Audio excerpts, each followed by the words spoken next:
Hay historias que no empiezan con un grito, ni con una llamada desesperada, ni con una puerta forzada en mitad de la noche. A veces empiezan con algo tan pequeño que nadie lo mira dos veces. Un papel arrugado en el fondo de un bolso. Una compra hecha demasiado tarde. Un ticket impreso con tinta casi gris, de esos que al cabo de unos días empiezan a borrarse, como si el propio papel quisiera desaparecer antes de que alguien entienda lo que significa. Este caso empieza así. Con un ticket. Y esto es importante, porque durante mucho tiempo todo el mundo miró en otra dirección. Se habló de una discusión, de una marcha voluntaria, de una persona cansada, de una vida que quizá pesaba demasiado. Se habló de tantas cosas que lo único que no se escuchó al principio fue lo más sencillo. Que alguien había estado allí. Que alguien había parado. Que alguien había salido de aquel establecimiento con una bolsa en la mano, bajo la luz blanca de los fluorescentes, sin saber que esa sería la última prueba clara de su paso por el mundo cotidiano. Vale, vamos a ponerlo en contexto. Estamos en una ciudad mediana del norte de España, de esas donde casi todo el mundo cree que no pasa nada grave porque las calles son conocidas, porque el panadero saluda por el nombre, porque la policía local sabe quién aparca mal siempre en la misma esquina. Es noviembre. Hace frío, pero no ese frío limpio que despierta, sino un frío húmedo, pesado, que se queda pegado en la ropa y en las ventanas. Los días terminan pronto. A las 6 de la tarde ya parece de noche, y en los portales se acumula ese silencio extraño de los meses en los que la gente sale menos, mira menos, pregunta menos. La protagonista de esta historia se llamaba Laura Medina. Tenía 34 años, trabajaba en una clínica veterinaria y vivía sola en un segundo piso sin ascensor, en un edificio antiguo con buzones metálicos y escalera estrecha. Laura no era famosa, no tenía una vida que llamara la atención desde fuera. No era una persona que apareciera en titulares antes de desaparecer. Y quizá por eso el caso tardó en romper la superficie. Porque cuando alguien aparentemente normal desaparece, la primera reacción de los demás no siempre es el miedo. A veces es la explicación fácil. Habrá parado el móvil. Se habrá ido a despejarse. Estará con alguien. Necesitaba descansar. Y la pregunta es, ¿cuántas horas tienen que pasar para que una ausencia deje de ser una rareza y se convierta en una alarma? Laura era, según quienes la conocían, organizada hasta un punto casi incómodo. No de una forma obsesiva, sino de esa manera práctica de quien ha aprendido a sostenerse sola. Dejaba la comida preparada los domingos. Apuntaba turnos, citas y pagos en una libreta de tapas azules. Respondía los mensajes aunque fuera con retraso. Si llegaba tarde, avisaba. Si cancelaba un plan, explicaba por qué. Y, sobre todo, no dejaba a su perro sin atender. Esto todavía no es lo peor, pero quedaos con este dato. Laura tenía un perro mestizo llamado Berto, viejo, tranquilo, con problemas de cadera. Había sido recogido de una protectora años antes y dependía de una medicación diaria. La mañana del martes 14 de noviembre, Laura no se presentó en la clínica. Al principio, sus compañeros pensaron que se habría dormido o que habría tenido un problema con el coche. Le escribieron. Nada. La llamaron. Nada. Una compañera, Marta, hizo ese gesto que hacemos todos cuando empezamos a preocuparnos pero todavía queremos parecer razonables. Miró la última conexión, vio que el móvil no estaba disponible, esperó 20 minutos y volvió a llamar. Nada. A media mañana, Marta llamó a la hermana de Laura, Irene. Irene vivía en otra ciudad, a unos 40 minutos en coche, y su primera respuesta fue de sorpresa, no de miedo. Dijo que Laura había estado rara los últimos días, sí, pero no desaparecida rara. Rara de cansada. Rara de hablar poco. Rara de contestar con frases más cortas de lo habitual. Habían discutido el domingo por un asunto familiar. Una de esas discusiones que parecen grandes mientras ocurren y pequeñas cuando se miran desde fuera. Irene pensó que quizá Laura estaba enfadada y no quería hablar. Y aquí empieza el problema. Porque cuando una desaparición llega envuelta en una discusión reciente, mucha gente deja de ver una emergencia y empieza a ver un drama privado. Las autoridades, los conocidos, incluso la familia, pueden caer en esa trampa. La idea de que alguien se ha ido porque estaba molesto. La idea de que no contesta porque quiere castigar. La idea de que el silencio es una elección. Pero Berto seguía en el piso. Eso lo descubrió Marta por la tarde. Después de varias horas sin noticias, fue al edificio de Laura. Llamó al telefonillo. Nada. Llamó a la puerta. Nada. Un vecino del tercero bajó a tirar la basura y dijo que había escuchado al perro llorar desde la noche anterior. No ladrar fuerte. Llorar. Ese sonido bajo, repetido, que empieza como un quejido y termina siendo una pregunta. Marta llamó a Irene otra vez. Irene salió de casa casi de inmediato. Cuando llegó, ya era de noche. El portal olía a humedad y a detergente barato. Subieron juntas. Tocaron la puerta. Escucharon movimiento dentro. Berto se acercó al otro lado, arañó la madera, gimió. La llave de repuesto estaba en casa de una vecina del primero, una mujer mayor a la que Laura ayudaba de vez en cuando a subir la compra. Al abrir, lo primero que vieron fue al perro. Nervioso, sediento, con el comedero casi intacto. El piso estaba ordenado. Demasiado ordenado, diría Irene después. No había señales de pelea. No había muebles volcados. No había sangre. No había cristales rotos. El bolso habitual de Laura no estaba. Su abrigo gris tampoco.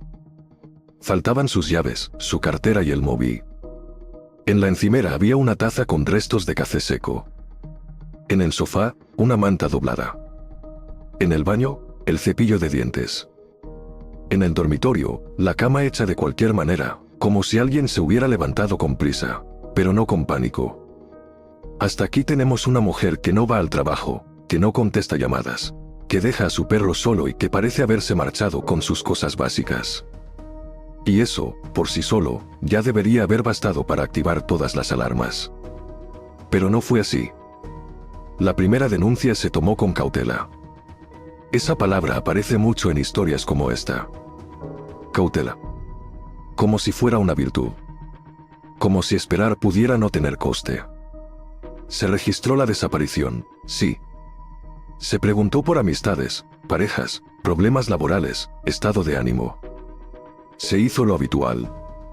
Pero durante las primeras horas, la hipótesis que flotaba en el ambiente era la de una marcha voluntaria. Laura no tenía pareja estable, pero había estado viendo a alguien durante unos meses. Se llamaba Sergio Valcárcel, tenía 42 años y trabajaba como encargado en una empresa de reformas. La relación había terminado, al menos según Laura, unas semanas antes. Según Sergio, estaban dándose un tiempo. Esa diferencia de palabras, que en cualquier conversación podría parecer pequeña, luego se volvería enorme. Marta contó que Laura llevaba días incómoda. No asustada, insistió al principio, pero sí incómoda. Había dicho que Sergio no aceptaba bien la ruptura, que la llamaba demasiado, que aparecía cerca de la clínica con excusas tontas, que preguntaba por ella a conocidos comunes. Irene, en cambio, no sabía casi nada de él. Laura no había querido preocupar a su familia o quizá no le había dado la importancia que tenía. Esto pasa mucho. Normalizamos señales porque no queremos convertir nuestra vida en una alarma permanente. Decimos que alguien es pesado, intenso, insistente. Decimos que ya se cansará. Decimos que no es para tanto. Pero a veces sí lo es. La noche del lunes 13 de noviembre, según la reconstrucción posterior, Laura terminó su turno a las 8:12. Salió de la clínica a las 8:23. Una cámara de tráfico la captó caminando por la avenida principal a las 8:31. Llevaba el abrigo gris, el bolso cruzado y una bolsa pequeña de la clínica con pienso especial para Berto. Hasta ahí todo normal. Después, a las 9:17, aparece en una tienda de conveniencia situada a 12 minutos de su casa. Compra leche, pan de molde, una botella de agua, comida húmeda para perro y una caja de infusiones. La cajera recordaría más tarde que Laura parecía cansada, pero no nerviosa. Pagó con tarjeta. El ticket marcaba las 9:19. Ese fue el último rastro confirmado de Laura Medina con vida en un espacio público. Y ahora viene algo que al principio casi nadie miró. El ticket no apareció en su bolso, porque el bolso no estaba. No apareció en la basura de su casa. No apareció sobre la mesa. Apareció 2 días después, dentro de una papelera situada junto a la parada de autobús de la calle Lirio, una parada que Laura no necesitaba para volver a su casa. Lo encontró un operario de limpieza al vaciar la bolsa, junto a envoltorios, servilletas y un vaso de café. Y solo se conservó porque Irene, desesperada, había pegado carteles por la zona y había pedido a todo el mundo que avisara si encontraba cualquier cosa que pudiera pertenecer a su hermana. El operario vio el nombre de la tienda, la hora, los productos, y pensó que quizá no importaba. Pero llamó. Eso cambió el caso. Porque ese ticket abría una pregunta muy sencilla. Si Laura compró comida para su perro y caminaba en dirección a casa, ¿por qué ese comprobante terminó en una papelera situada al otro lado? En una calle donde ella casi nunca pasaba. Y si lo tiró ella, ¿por qué lo hizo allí? Y si no lo tiró ella, ¿quién lo llevaba encima? La policía revisó entonces cámaras cercanas a la tienda. No todas funcionaban. Algunas grababan en baja calidad. Otras habían borrado ya parte del material porque nadie lo pidió a tiempo. Esto es importante. En muchos casos, la verdad no se pierde porque no exista. Se pierde porque se tarda demasiado en buscarla. En una imagen borrosa de una farmacia, Laura aparece caminando después de salir de la tienda. Son apenas unos segundos. Cruza la acera, mira hacia atrás una vez y sigue. No corre. No parece pedir ayuda. Pero mira hacia atrás. Ese gesto se repetiría una y otra vez en televisión semanas más tarde, ampliado, congelado, analizado por personas que no estaban allí y que intentaban sacar miedo de un píxel. A las 9:27, otra cámara capta un vehículo oscuro detenido en doble fila cerca de la esquina. No se ve la matrícula completa. Se distingue una parte, 2 números y una letra. El coche permanece allí menos de 1 minuto. Una figura se acerca por el lado del acompañante. La imagen corta justo antes de que podamos entender si sube, si habla, si pasa de largo. Y aquí, de nuevo, aparece el espacio donde nacen las dudas. Porque no hay una imagen clara de Laura entrando en ese coche. No hay una prueba perfecta. No hay ese momento definitivo que todos querríamos tener cuando miramos un caso desde fuera. Lo que hay son fragmentos. Una mujer que mira atrás. Un coche esperando. Un ticket en una papelera equivocada. Un perro abandonado contra todo lo que ella habría hecho. Un ex que decía que solo quería hablar. Sergio fue localizado la tarde del miércoles. Dijo que no sabía nada. Que no veía a Laura desde el sábado. Que la relación era complicada, sí, pero no violenta. Que ella necesitaba espacio y él se lo estaba dando. Cuando le preguntaron por el lunes por la noche, dijo que había estado en casa, viendo una serie, y que se había quedado dormido. Vivía solo. No tenía coartada externa. Su móvil, según una primera revisión, había estado conectado a una antena compatible con su domicilio durante parte de la noche. Compatible. Esa palabra también importa. Compatible no significa exacto. Compatible no significa imposible de discutir. Compatible significa que puede encajar, y en una investigación con retrasos, muchas cosas se encajan hasta que dejan de hacerlo. Irene no creyó a Sergio desde el principio. Marta tampoco. Pero sospechar de alguien no es probar nada. Y en ese punto, oficialmente, Laura seguía siendo una persona desaparecida. No una víctima de un delito confirmado. No todavía. Durante los días siguientes, la ciudad empezó a llenarse de carteles. El rostro de Laura en papel blanco, una foto sonriente tomada en una comida familiar, el abrigo gris, la estatura, el pelo castaño, la frase que siempre parte algo por dentro. Se busca. La gente compartió la imagen en redes, los medios locales dieron la noticia, voluntarios revisaron parques, caminos, descampados, márgenes del río. Se organizó una batida el sábado por la mañana. Llovía. El suelo estaba blando. Los voluntarios caminaban en fila, mirando debajo de arbustos, detrás de contenedores, en zonas donde nadie quiere mirar pero todos saben que hay que mirar. Y mientras tanto, dentro de la investigación, algo no cuadraba. El banco de Laura registró un intento de retirada de efectivo a las 2:43 de la madrugada del martes, en un cajero situado a casi 7 kilómetros de su casa.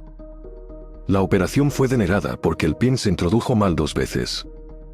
La cámara del cajero no mostró el rostro de la persona con claridad. Llevaba capucha, bufanda y guantes. Podía ser un hombre. Podía ser una mujer.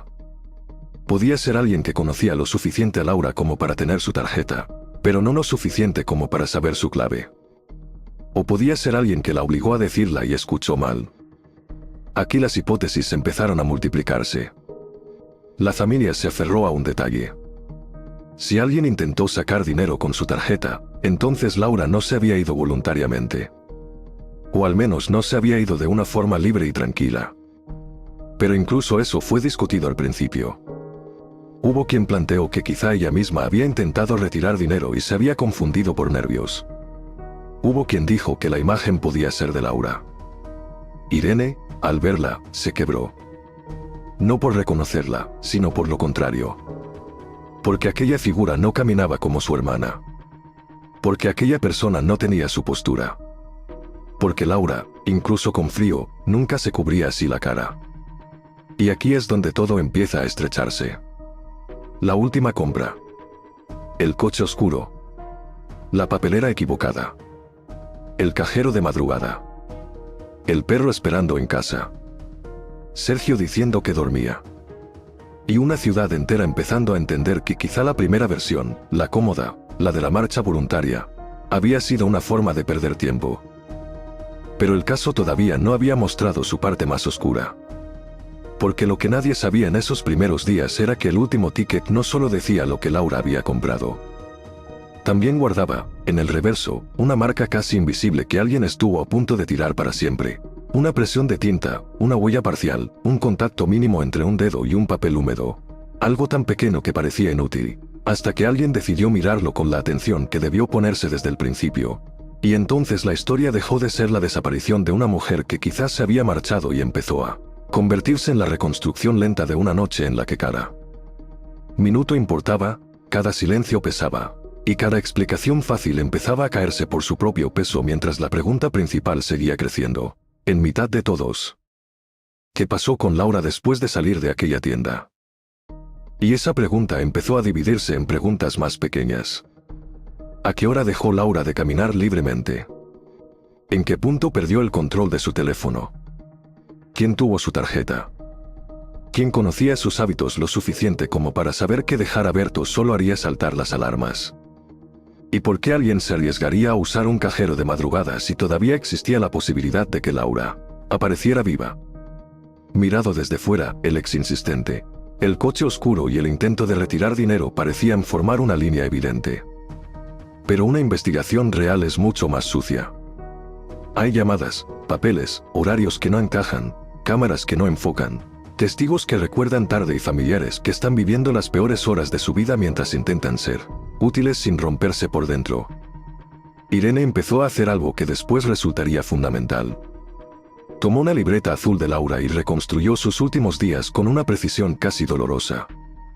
No como policía, sino como hermana. Revisó citas de la clínica, notas de la compra, recordatorios, nombres escritos al margen. Laura apuntaba mucho. No grandes secretos. Cosas normales. Vacuna de Berto. Llamar al seguro.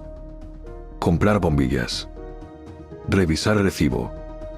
Y entre esas anotaciones apareció una frase que al principio Irene no entendió bien. Último ticket. Eso ponía. No había más.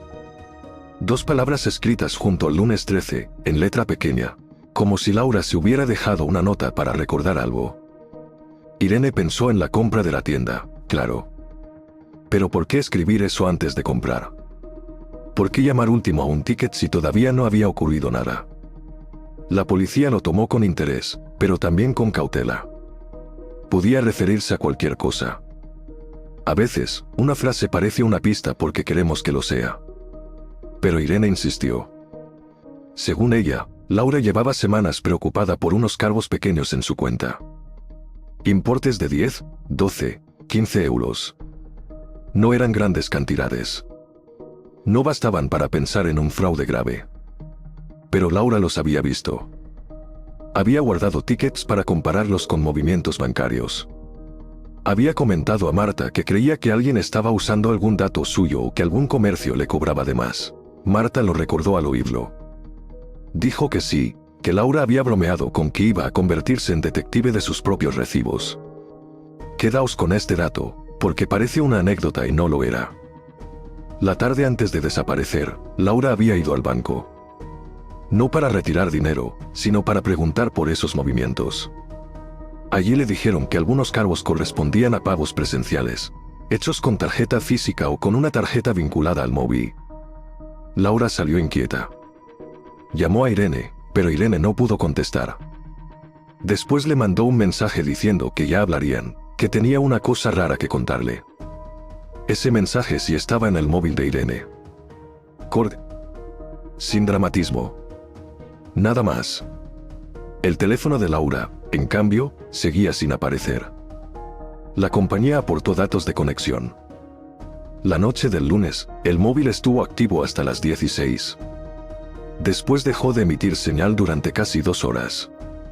A las 12:04 volvió a conectarse brevemente a una antena en la zona industrial de Valdesombra, un conjunto de naves, talleres y solares al norte de la ciudad. A las 12:11 se apagó definitivamente. La zona industrial estaba a unos 4 kilómetros del cajero donde después se intentó retirar dinero. Y aquí el mapa empezó a hablar. Porque Sergio trabajaba en reformas y guardaba herramientas en una nave compartida de esa misma zona industrial. Él dijo que eso no significaba nada. Que mucha gente tenía acceso. Que su empresa no era la única allí. Que la antena cubría un área amplia. Y todo eso era verdad. Una cosa puede parecer sospechosa y al mismo tiempo no ser prueba suficiente. La investigación necesitaba más. Necesitaba desmontar su noche. Al revisar sus movimientos bancarios, no apareció nada extraño esa noche. Al revisar su teléfono, surgió algo más incómodo. Sergio había borrado conversaciones con Laura. Él explicó que lo hizo porque le dolían, porque no quería seguir leyendo mensajes de ruptura. Pero algunos mensajes pudieron recuperarse. En ellos, Laura era clara. No quería verlos solas. Le pedía que dejara de esperarla al salir del trabajo. Le decía que si necesitaba recoger una chaqueta, podía dejarla en la portería. Sergio respondía con frases cambiantes. A ratos pedía perdón. A ratos se enfadaba. A ratos decía que ella exageraba. La compañera de Laura recordó otra cosa. El viernes anterior, un hombre había llamado a la clínica preguntando si Laura tenía turno el lunes por la tarde. La llamada fue breve. No dejó nombre. Marta no pudo asegurar que fuera Sergio, pero la voz le resultó parecida. La línea desde la que llamaron pertenecía a una cabina de un bar cercano a la estación de autobuses. Ese bar tenía una cámara. No grababa audio, pero sí imagen. Y ahí apareció Sergio entrando a las 7:12 de la tarde del viernes.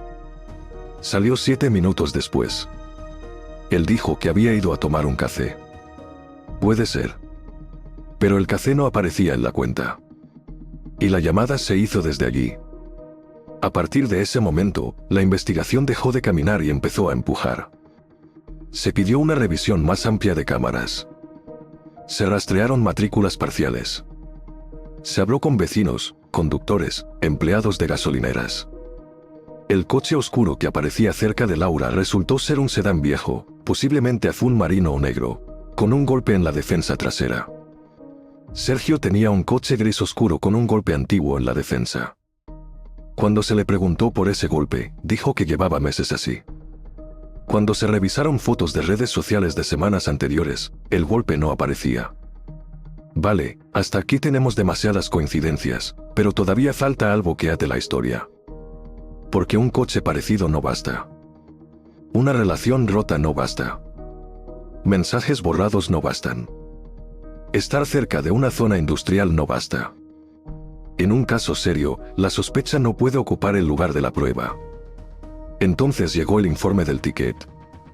El papel encontrado en la papelera tenía restos de humedad y estaba parcialmente manchado, pero conservaba una huella parcial en el reverso.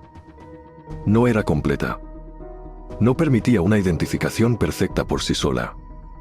Pero sí mostraba puntos compatibles con una huella de Sergio. Esto no significaba que el ticket estuviera indiscutiblemente en su mano. Significaba que había contacto probable. Y esa palabra, probable, abrió una puerta.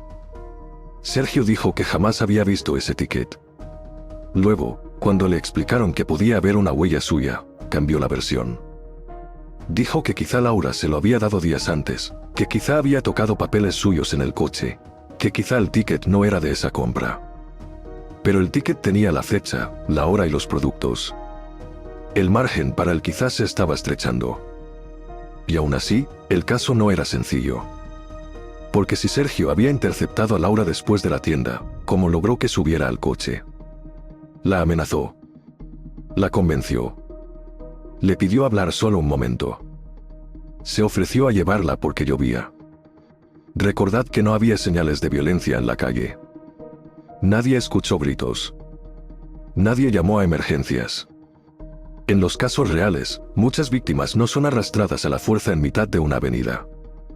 A veces suben al coche de alguien que conocen porque piensan que podrán manejar la situación. Porque no quieren montar una escena. Porque el peligro todavía tiene una cara familiar. Ese pensamiento persiguió a Irene. Lo que más le dolía era imaginar a Laura intentando mantener la calma. Laura siendo educada. Laura pensando que si hablaba 5 minutos, todo acabaría. Laura creyendo que podía volver a casa con la compra, darle de comer a Berto y dormir. La zona industrial de Valdesombra se convirtió en el centro de la búsqueda. Allí había naves abandonadas, descampados con maleza, contenedores de obra, zanjas antiguas y caminos de servicio que de noche quedaban casi vacíos. La policía registró la nave de Sergio con autorización judicial. Encontraron herramientas, sacos de cemento, plásticos, pintura, ropa de trabajo. Nada evidente. Nada que gritara el nombre de Laura. Pero en el maletero de su coche había restos de fibra gris adheridos a una alfombrilla. Podían ser de muchas prendas. Pero Laura llevaba un abrigo gris. El laboratorio tardó. La investigación encontró otro punto extraño. Una gasolinera cercana a Valdesombra registró una compra a la 1:18 de la madrugada. Una botella de agua, guantes de látex y bolsas de basura industriales. El pago fue en efectivo. La cámara mostró a un hombre con gorra, mascarilla y chaqueta oscura. No se veía bien el rostro. Pero el coche que esperaba fuera tenía un golpe en la defensa trasera. Otra vez lo mismo. Lo suficiente para sospechar. No lo suficiente para cerrar. Cuando le preguntaron a Sergio por esa gasolinera, dijo que no había estado allí. Luego se supo que conocía al empleado de turno. Más tarde, el empleado declaró que no estaba seguro, pero que la voz le sonaba. Esa frase es débil en un juicio, pero fuerte en una sala de interrogatorios. Porque las mentiras no siempre caen por una prueba enorme. A veces se agrietan por acumulación. Y la versión de Sergio empezó a cambiar. Primero dijo que estuvo en casa toda la noche. Después aceptó que salió a conducir porque no podía dormir. Luego dijo que pasó cerca de Valdesombra, pero solo para despejarse. Después admitió que quizás se acercó a la nave a recoger unas herramientas. Cada corrección parecía pequeña, pero todas juntas dibujaban un mapa distinto. Ya no era un hombre dormido en su sofá. Era un hombre moviéndose por la ciudad durante las mismas horas en las que Laura desaparecía. Aún así, faltaba Laura. Y sin Laura, todo era una habitación llena de ecos. Una familia mirando cada llamada como si dentro pudiera venir la respuesta. Y un sospechoso rodeado por sus propias contradicciones justo cuando el rastro salía de la ciudad y entraba en un terreno más frío. Ese terreno más frío no era solo físico. No era únicamente la zona industrial, los caminos de servicio, las cunetas llenas de barro o los solares donde la niebla parecía quedarse atrapada entre las vallas metálicas. Era también un terreno emocional. Ese punto de la investigación en el que la familia ya no podía seguir pensando que Laura iba a abrir la puerta de pronto, agotada, confundida, pidiendo perdón por el susto. Ese punto en el que cada dato nuevo traía una pequeña esperanza y, al mismo tiempo, la destruía. Irene empezó a dormir con el teléfono en la mano. No por costumbre, sino por miedo a no oír la llamada que pudiera cambiarlo todo. Marta seguía yendo a la clínica, pero cada vez que entraba alguien con un perro parecido a Berto, tenía que apartarse un momento. Berto, mientras tanto, fue llevado a casa de Irene. El animal seguía mirando hacia la puerta, esperando un sonido que ya conocía.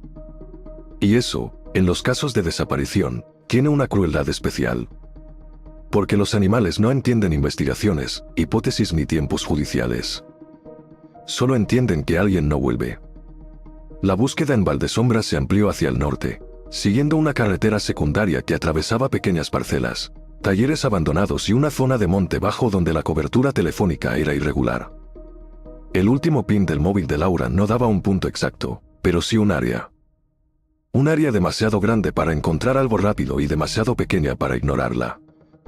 Durante 2 días, agentes y voluntarios revisaron caminos embarrados, pozos viejos, casetas, acequias, contenedores de obra. Se utilizaron perros especializados.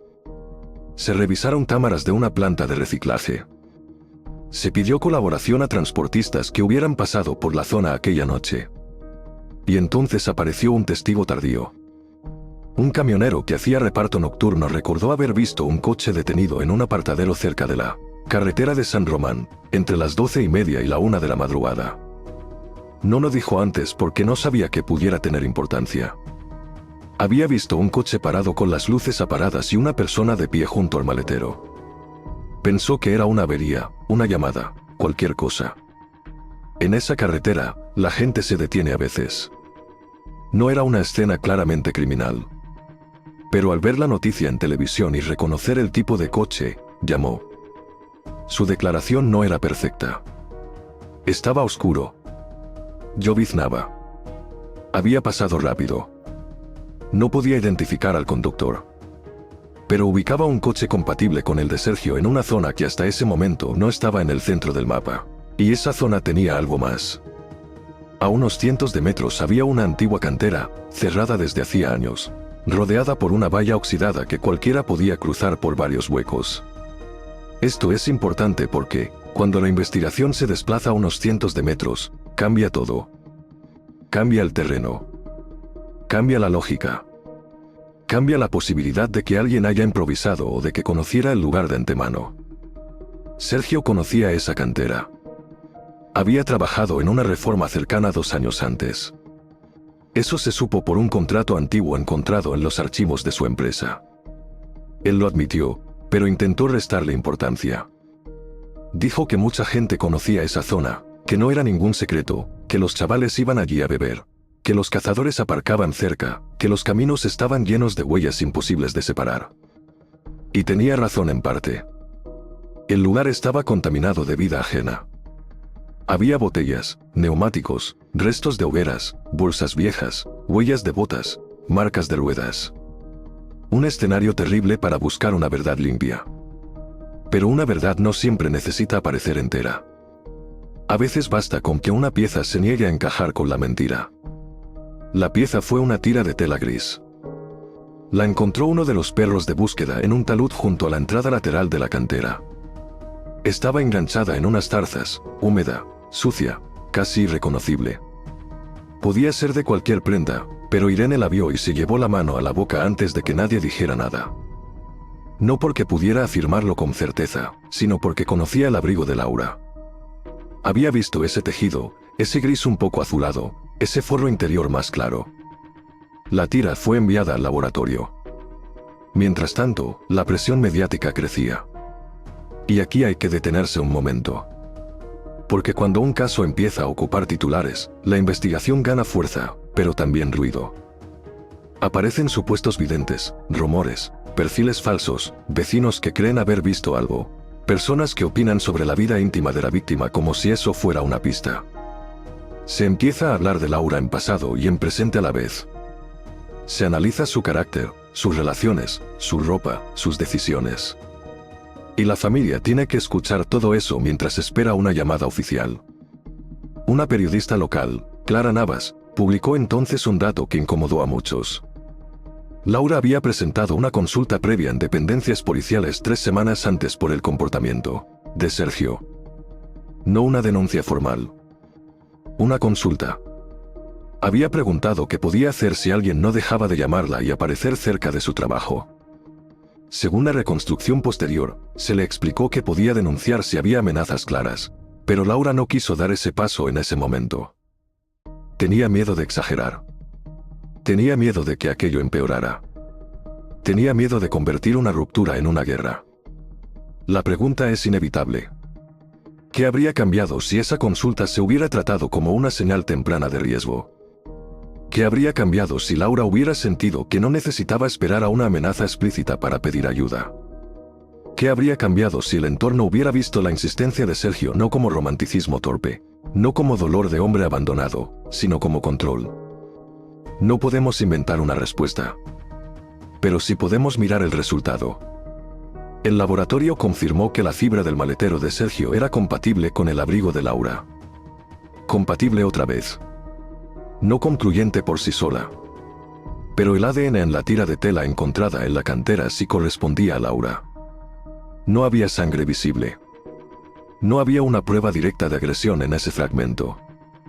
Pero situaba una parte de su prenda en un lugar que no formaba parte de su vida. Un lugar conectado a las rutas posibles de Sergio, un lugar cercano al testimonio del camionero. La investigación volvió entonces al coche.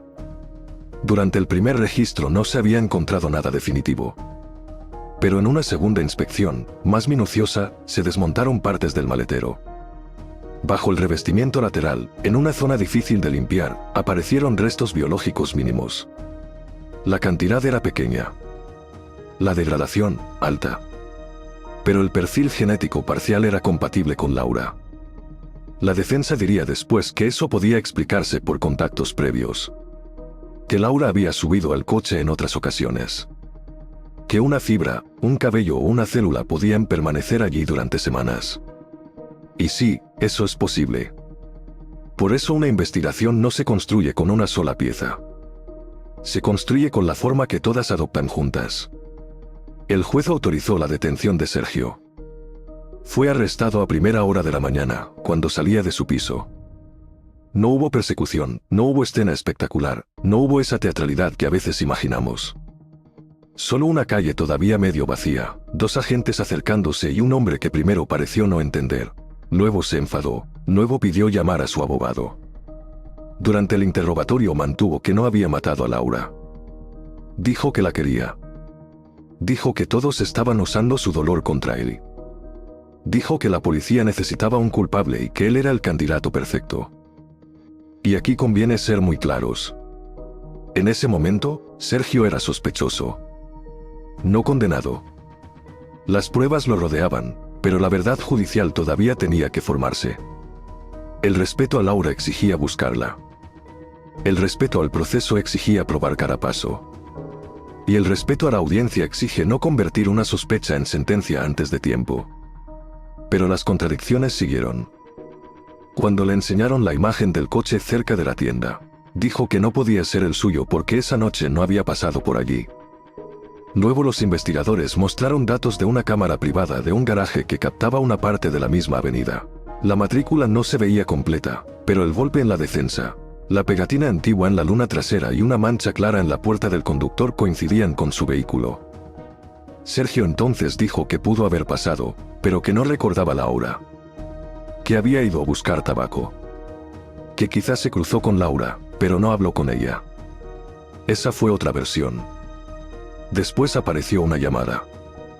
A las 9:22 de la noche, 3 minutos después del ticket, Laura recibió una llamada de un número oculto. Duró 26 segundos. El móvil de Sergio no registraba llamada saliente porque, según los investigadores, pudo realizarse desde un teléfono público o desde una aplicación no vinculada directamente. Pero en la misma franja horaria, una cámara captó a Sergio cerca de una cabina junto a la plaza de la estación. No se veía si llamaba. Solo se veía que estaba allí. La defensa insistiría en que todo era circunstancial. Y en parte lo era. Pero lo circunstancial, cuando se ordena, puede convertirse en un camino. Una llamada, una compra, un coche, una zona industrial, una gasolinera, una cantera, una fibra, un maletero, un cajero. Cada elemento aislado podía discutirse. Todos juntos empezaban a contar una historia demasiado precisa para ser azar. Faltaba el punto central. ¿Dónde estaba Laura? La búsqueda en la cantera no dio resultado inmediato. Se revisaron los taludes, el fondo seco, las casetas derruidas, los accesos. Nada. Los perros marcaban zonas, pero la lluvia había alterado olores. El barro había corrido y el terreno era irregular. Hubo un momento especialmente duro, cuando se excavó junto a una pequeña depresión y no apareció nada. Irene estaba cerca. Alguien intentó apartarla. Ella se quedó quieta, mirando a los agentes trabajar con esa mezcla de terror y deseo imposible. Porque quería que apareciera su hermana y al mismo tiempo no quería que apareciera allí. Entonces llegó otro dato técnico. El coche de Sergio tenía barro seco en los bajos. Barro con una composición mineral particular, rica en arcilla rojiza y restos calizos. Un perito comparó muestras con varios puntos de Valdesombra y la cantera.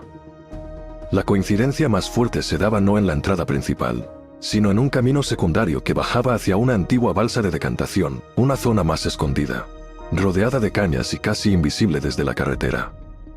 Ese camino no se había revisado con la misma intensidad porque parecía impracticable para un coche normal. Pero no lo era del todo. Con cuidado, de noche, alguien podía entrar. Los equipos volvieron. La balsa estaba parcialmente seca, con zonas de agua estancada, lodo espeso y vegetación alta. Había basura arrastrada por lluvias, plásticos, ramas, restos de obra. El olor era fuerte. El suelo se hundía. Cada paso exigía atención. Y en el borde norte, bajo una capa de ramas colocadas de forma irregular, apareció una bolsa industrial negra rasgada. No contenía lo que todos temían. Contenía ropa. Unos guantes. Un trozo de cinta. Restos de una funda de asiento. Y, doblado de una manera casi absurda, el bolso de Laura. No estaba su móvil. No estaban sus llaves. Pero estaba su bolso. Dentro no había cartera. Tampoco documentación. Si había un paquete de pañuelos, una barra de cacao, un recibo antiguo de la farmacia, un bolígrafo y una foto pequeña de Berto metida en un bolsillo interior. Irene reconoció el bolso en cuanto lo vio, incluso antes de que se lo confirmaran. Y algo cambió en ese momento. Porque hasta entonces, aunque la razón dijera una cosa, todavía quedaba un hilo irracional. Ese hilo que sostiene a las familias. Puede que esté viva. Puede que alguien la tenga. Puede que aparezca. El bolso en una bolsa de basura junto a una balsa escondida empezó a cortar ese hilo. Sergio fue interrogado de nuevo. Negó saber nada del bolso. Negó conocer ese camino. Negó haber comprado bolsas de basura. Pero en la bolsa industrial apareció una huella parcial en el interior. No suficiente para una identificación plena, aunque compatible con él. Y en uno de los guantes se encontró una mezcla genética. La de Laura en el exterior. La de Sergio en el interior. Esta vez la palabra compatible pesaba más. Aún así, el cuerpo no aparecía. Y sin cuerpo, el caso entraba en una zona jurídicamente difícil, emocionalmente insoportable y narrativamente cruel.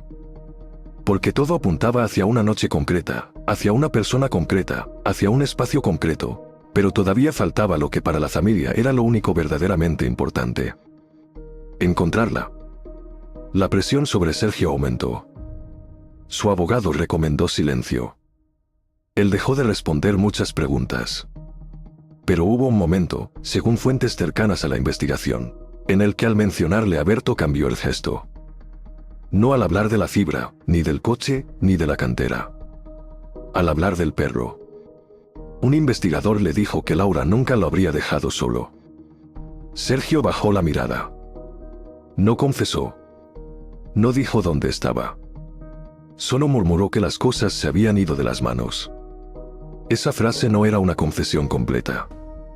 Pero era una grieta. Y por esa grieta empezó a entrar una posibilidad aún más dolorosa. Que Laura no hubiera muerto en el primer momento. Que después de subir al coche, después de discutir, después de llegar a Valdesombra, hubiera habido un margen de tiempo en el que todavía se podía haber hecho algo. Un margen pequeño, quizá. Un margen imposible de reconstruir con certeza. Pero un margen al fin y al cabo. Los investigadores volvieron a la cronología. 9:19, ticket. 9:22, llamada. 9:27, coche detenido. 16, último funcionamiento normal del móvil. 12:04, conexión en Valdesombra. 1:18, gasolinera. 2:43, intento de cajero. Entre medias, más de 5 horas oscuras. 5 horas. Cuando se dice así, parece solo una medida de tiempo. Pero 5 horas son infinitas en una desaparición. 5 horas permiten discutir, moverse, llamar, amenazar, esconder, limpiar, volver, equivocarse. 5 horas permiten que una historia deje de ser un arrebato y empiece a parecer una cadena de decisiones. Y aquí es donde el último ticket adquiere otro significado. Porque ese papel no era solo una prueba de compra. Era el último punto limpio antes del desorden. La última escena cotidiana antes de la violencia. Laura comprando leche, pan, agua, comida para Berto, infusiones. Laura pensando en llegar a casa. Laura pagando con tarjeta, cogiendo su bolsa, saliendo bajo la luz fría de la tienda. Un acto mínimo, doméstico, casi invisible. Y después, la oscuridad. La búsqueda continuó más allá de la balsa. Se drenó parte del agua estancada. Se revisaron canales de desagüe. Se trajeron equipos especializados. Durante horas no apareció nada más que basura, barro y ramas. Pero al tercer día, un agente vio algo atrapado bajo una placa de metal oxidada, cerca de una salida lateral de agua. Primero pensó que era tela. Después vio una llave. Una llave pequeña, con un llavero de plástico en forma de hueso. Era el llavero de Laura. Y cuando apareció esa llave, todos entendieron que el camino no terminaba en la balsa. Que alguien había movido cosas, quizá varias veces, quizá improvisando, quizá intentando borrar una escena que no dejaba de reaparecer por fragmentos. El bolso aquí, la llave allá, el ticket en otra calle, la tarjeta en un cajero, el móvil aparado en la zona industrial. No era una desaparición limpia. Era una dispersión. Una serie de gestos torpes o desesperados para separar a Laura de sus objetos, como si rompiendo el mapa se pudiera impedir que alguien llegara al centro. Pero el centro seguía allí, esperando bajo el barro, bajo el miedo y bajo todas las versiones contradictorias que todavía faltaba atravesar. Ese centro apareció donde casi nadie quería volver a mirar.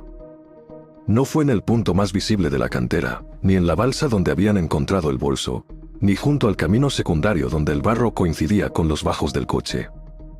Apareció más allá, en una franja de terreno que parecía demasiado estrecha para tener importancia. Una lengua de maleza entre el muro roto de una antigua caseta y un canal cubierto por placas de hormigón desplazadas. Un lugar feo, sin memoria, de esos que existen en los márgenes de las ciudades para que nadie los nombre. Los perros marcaron primero. Luego los agentes apartaron ramas, basura, barro endurecido. La tierra no estaba removida como en una excavación profunda. Era algo más apresurado, más torpe, más provisional. Como si alguien hubiera querido ocultar sin tiempo, sin método, confiando en que la lluvia, la oscuridad y el abandono hicieran el resto. Allí encontraron a Laura. No vamos a convertir ese momento en espectáculo. No hace falta. Basta con decir que el hallazgo confirmó lo que la familia llevaba días temiendo y que, al mismo tiempo, les quitó la última esperanza que todavía podía sostenerse sin palabras. Irene recibió la noticia en una sala pequeña, con una mesa, 2 sillas y un vaso de agua que no llegó a tocar. La policía se lo dijo con cuidado, pero no existe una forma suave de decirle a alguien que su hermana no vuelve. No existe una frase que no parta. Marta cerró la clínica esa tarde. No pudo seguir atendiendo animales, no pudo seguir oyendo teléfonos, no pudo seguir viendo el hueco donde Laura solía dejar la chaqueta. Berto permaneció junto a la puerta de casa de Irene durante horas. Y esto, aunque parezca un detalle pequeño al lado de todo lo demás, es una de esas imágenes que explican mejor que cualquier informe la dimensión humana de un caso. Una vida no es solo lo que aparece en un sumario. Una vida es también quien espera la vuelta. La autopsia situó la muerte de Laura en la noche del lunes o la madrugada del martes. Los informes fueron prudentes. Había signos compatibles con una agresión, pero el estado del cuerpo y las condiciones del lugar dificultaban algunas conclusiones. No era una reconstrucción perfecta. Nada en este caso lo fue. Sin embargo, la causa probable de la muerte, los restos encontrados, la posición del cuerpo, la dispersión de objetos y la cronología ya no dejaban espacio para la hipótesis cómoda de la desaparición voluntaria. Sergio siguió negando haberla matado. Al principio insistió en que no sabía nada. Después, cuando el hallazgo hizo imposible sostener algunas partes de su relato, cambió de nuevo. Dijo que Laura había subido a su coche voluntariamente para hablar. Dijo que discutieron. Dijo que ella se bajó en Valdesombra y que él se marchó enfadado. Dijo que quizá alguien más la encontró después. Dijo que el bolso, los guantes, las bolsas y el resto de objetos no tenían explicación para él. Cada nueva frase intentaba alejarlo un poco del centro, pero el centro ya estaba demasiado cerca. La investigación colocó entonces los hechos probados y los indicios en una secuencia. Laura sale de la tienda con su compra. Recibe una llamada breve. Un coche compatible con el de Sergio aparece cerca. Laura desaparece del trayecto normal hacia su casa. Su móvil deja de funcionar y reaparece brevemente en la zona industrial. Sergio modifica varias veces su coartada. Compra o alguien compra objetos de limpieza y ocultación en una gasolinera cercana. Su coche presenta fibras y restos biológicos compatibles. Su barro coincide con un camino secundario de la cantera. Aparecen el bolso, la llave y finalmente el cuerpo de Laura en la misma zona. El ticket, ese papel mínimo, muestra un contacto que el primero niega y luego intenta explicar tarde. Vale, hasta aquí tenemos algo que es importante decir despacio. Un caso no se resuelve porque una pista sea perfecta. Se resuelve cuando las mentiras ya no pueden sostener el peso de todas las pequeñas verdades. El juicio llegó casi 2 años después. Para entonces, la ciudad había seguido adelante de esa manera extraña en que las ciudades siguen. Los carteles de Laura habían desaparecido de muchas farolas. Algunos estaban descoloridos detrás de cristales de bares, pegados con cinta vieja. La gente hablaba menos del caso, pero no porque se hubiera olvidado. Lo hablaba en voz más baja. En las colas, en los portales, en la clínica, en la calle donde estaba la tienda. Todos recordaban el ticket. La acusación sostuvo que Sergio había planificado al menos parte del encuentro. Que llevaba días intentando controlar a Laura, saber sus horarios, forzar una conversación que ella no quería. Que usó una llamada para atraerla o detenerla. Que ella subió al coche porque lo conocía y porque probablemente pensó que podría manejar la situación. Que después la discusión escaló. Que hubo violencia. Que tras la muerte de Laura, Sergio intentó borrar el rastro con una mezcla de improvisación y decisiones conscientes. Mover objetos. Deshacerse del bolso. Intentar usar la tarjeta. Apagar o destruir el móvil. Repartir las pertenencias para romper el recorrido. La defensa insistió en la falta de una grabación directa, en la ausencia de una confesión plena, en la contaminación del escenario, en la posibilidad de terceros desconocidos, en que algunos indicios eran solo compatibles y no concluyentes. Y ese es el trabajo de una defensa. Poner a prueba cada pieza. Obligar a que la historia no se apoye en emociones, sino en pruebas. Pero el tribunal no miró las piezas aisladas. Miró el conjunto. Miró los mensajes de Laura pidiendo distancia. Miró la llamada a la clínica. Miró la presencia de Sergio en lugares que primero negó. Miró el coche. Miró la zona industrial. Miró la compra de madrugada. Miró el ticket. Miró el bolso oculto. Miró los restos del maletero. Miró las versiones cambiantes. Miró, sobre todo, la imposibilidad práctica de que todas esas coincidencias rodearan al mismo hombre, en las mismas horas, en los mismos lugares, sin que ese hombre tuviera nada que ver. Sergio fue condenado por la muerte de Laura y por los actos posteriores de ocultación y uso indebido de su tarjeta. La sentencia no reparó nada. Las sentencias nunca reparan lo esencial. Ordenan los hechos, asignan responsabilidad, imponen una consecuencia. pero no devuelven una voz a la mesa de una familia. No devuelven las mañanas en la clínica. No devuelven el paseo de Berto. No devuelven la llamada que Irene no pudo contestar aquella tarde. Y aquí viene la parte moral de esta historia, la que no cabe del todo en un expediente. Laura no desapareció de golpe ante los ojos del mundo.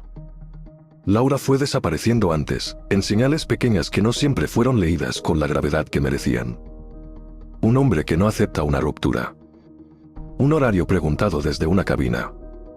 Mensajes borrados. Apariciones cerca del trabajo. Una consulta policial que no se convierte en denuncia.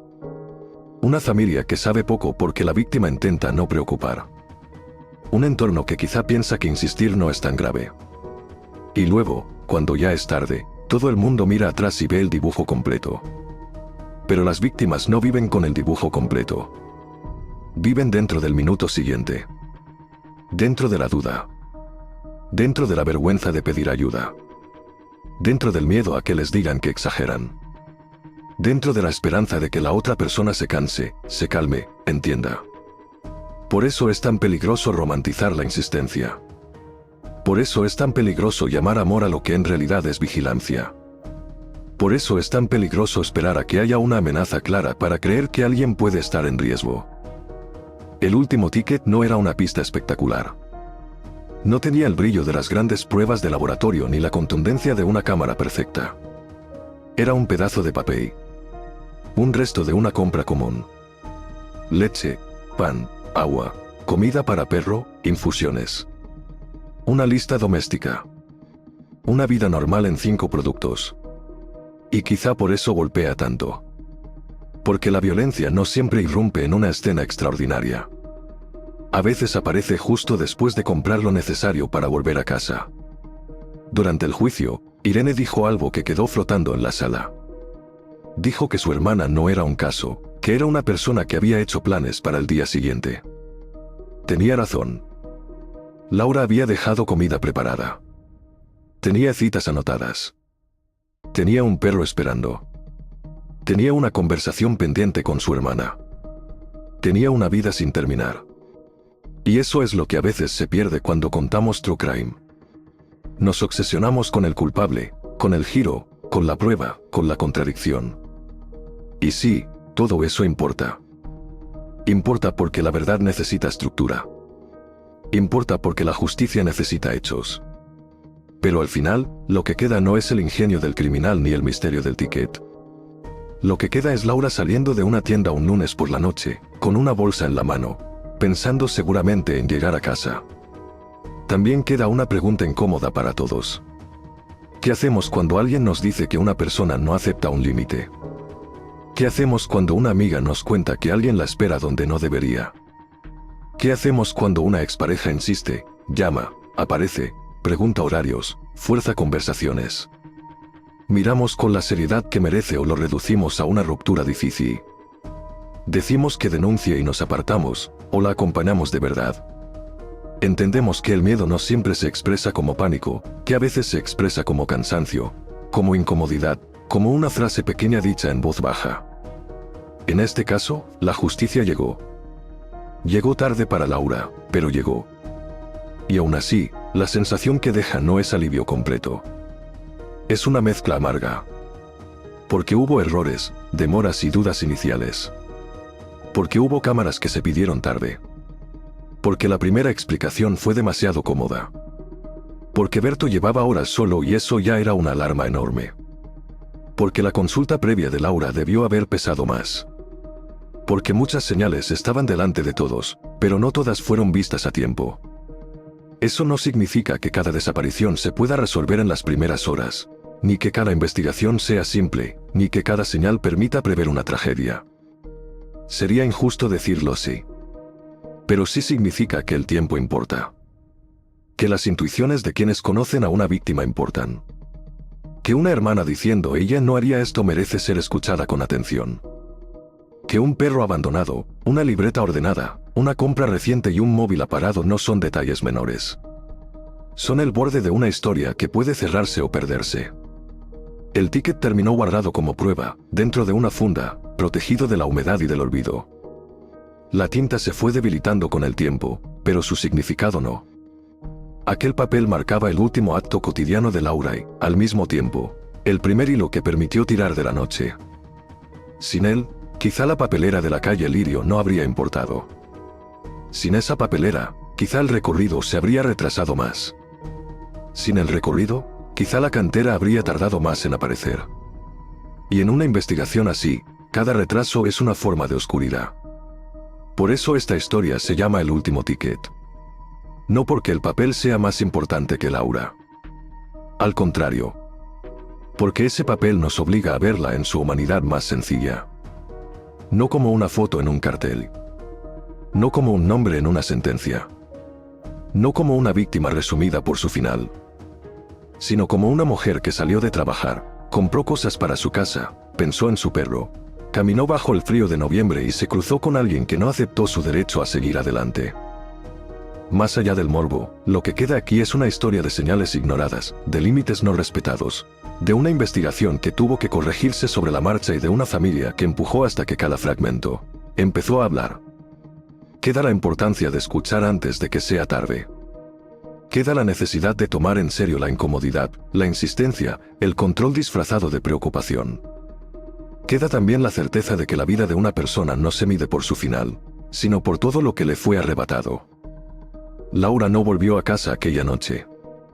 Pero su nombre no quedó perdido en la papelera donde alguien intentó abandonar el último rastro de normalidad. Su historia fue reconstruida desde lo pequeño, desde lo casi invisible, desde ese ticket húmedo que alguien pudo haber ignorado y no ignoró.